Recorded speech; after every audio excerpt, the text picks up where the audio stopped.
बड़े ताज्जुब की बात है, बंगाली समझते थे पाकिस्तान को छोड़कर एक तरक्की याफ्ता मुल्क बनाएंगे। आज इन लोगों का ये हाल देखकर मुझे रोना आ रहा है। मैं शाही हूँ इकबाल का, मैं घर हैदर की आल का, मैं कायद का फरमान, मेरे सीने में कुरान, मैं खैबर में पंजाब, मैं सिंध बलोचिस्तान, मैं पाकिस्तान हूँ, मैं पाकिस्तान।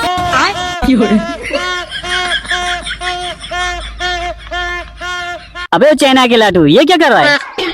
देख नहीं रहा, आज 14 अगस्त आजादी मना रहा हूँ। अबे गधे, बाजा बजाने से आजादी थोड़ी मनाई जाती है, ऐसे दूसरों को तो परेशान कर रहा है। सब पाकिस्तानी तो ऐसे आजादी मना रहे हैं, फिर मैं क्यों ना बाजा बजाऊं? अबे गधो, पता नहीं कब सुधरोगे। ये सुधरने वाली कौम नहीं है। कैदी आजम भी कब्र में सोचता होगा, इन जहलों को आजादी दिलाकर अच्छा नहीं किया। अबे तू कौन है? नमस्कार, मैं इंडिया का परचम हूँ और मुझे अपने परचम पर नाज है। नाज तुझे नाज है तो मुझे भी पाकिस्तानी होने पर नाज है। जब तेरी और हमारी आपस में नहीं बनती तो फिर तू बीच में क्यों बोल रहा है? इनकी आदत है बीच में टांग अड़ाने की। अबे वो बंगाली, जबान संभाल के बात कर, शायद तू भूल रहा है तेरी औकात हमारे सामने कुछ भी नहीं है। औकात की बात मत कर, अल्हम्दुलिल्लाह हम आजाद कौम हैं, गुलाम नहीं है जो डर जाएंगे। अबे जा, दफा हो जा, मैं तेरे जैसे छोटे लोगों से बात करना भी अपनी तौहीन समझता हूँ।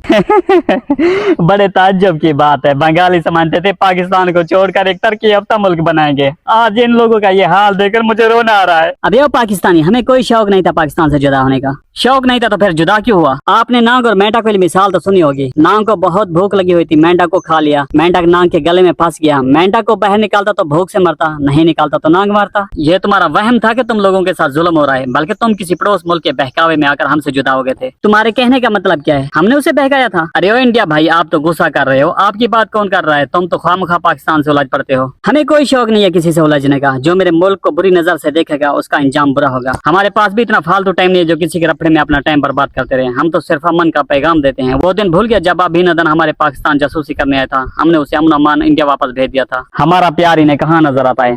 हमने हमेशा इंडिया के साथ दोस्ती का हाथ बढ़ाया है, और इन लोगों ने दिया क्या है? नफरत, धोखा और हसद की है। तुम पाकिस्तानी हो इसी के लायक? अबे वो हिंदुस्तान वाला, हमें कोई शौक नहीं है किसी से दोस्ती करने का। हम जैसे भी हैं बहुत खुश हैं, लेकिन हमारा महजब, हमारा दीन हमें ये इजाजत नहीं देता किसी के साथ धोखा, हसद, मुखालफत करें। इसलिए हमने हमेशा दोस्ती का हाथ बढ़ाया। और तुम लोगों ने ना हमेशा कमजोर समझा हमें। यहाँ तो बड़े अमन की बात कर रहे हो, फिर ये दंगे फसाद कौन करवाता है? ये सब तुम लोगों का ही काम है। इसलिए हम पाकिस्तान से नफरत करते हैं और कोई ताल्लुक नहीं बनाना चाहते। ये इंडिया की गलत फहमी है, हमने कभी ऐसा नहीं किया। ये तो दुश्मन की साजिश है इंडिया और पाकिस्तान को लड़ाने की। इंडिया भाई, पाकिस्तान ठीक कह रहा है, ये किसी और का काम है, ये किसी की साजिश हो सकती है। हमने हमेशा दोस्ती की पहल की है। आज 14 अगस्त की खुशी में फिर से हम दोस्ती का हाथ बढ़ा रहे हैं। जब पाकिस्तान और इंडिया आजाद हुआ था उस टाइम कितना अमन था, और आज पाकिस्तान और इंडिया को देख लो, कितनी नफरतें फैली हुई हैं। हम चाहते हैं इन नफरतों को खत्म करके अमन की जिंदगी गुजारें। अबे नौजवान, तो कह तो ठीक रहा है, वैसे इत्तेफाक में बरकत है, हम सबको मिलजुल कर रहना चाहिए। ये हुई ना बात, आज के बाद मैं भी कभी बाजा नहीं बजाऊंगा। मैं शाही हूँ इकबाल का,